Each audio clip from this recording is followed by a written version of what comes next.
যোহন রচিত মঙ্গল সমাচার হতে পাঠ 10 অধ্যায় 22 থেকে 30 পদ। জেরুসালেমে মন্দির প্রতিষ্ঠা পর্বের দিন এসে গেল। তখন শীতকাল। যিশু মন্দিরের মধ্যে সলোমন অলিন্দে পায়চারি করছেন। এমন সময়ে ইহুদি ধর্মনেতারা তার চারপাশে এসে জড়ো হতে লাগলেন।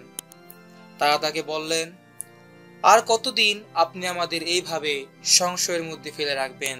আপনি যদি খ্রিস্টই হন, তাহলে সে কথাটা আমাদের স্পষ্ট করেই বলুন। যিশু উত্তর দিলেন, আমি তো সে কথা আপনাদের বলেইছি, কিন্তু আপনারা তো বিশ্বাস করছেন না।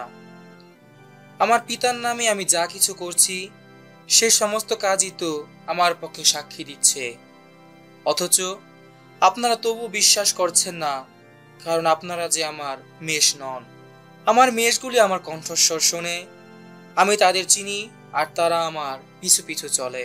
তাদের আমি দিই শাশ্বত জীবন, তারা কখনো বিনষ্ট হবে না, আর কেউ আমার কাছ থেকে তাদের ছিনিয়ে নিতে যেতেও পারবে না।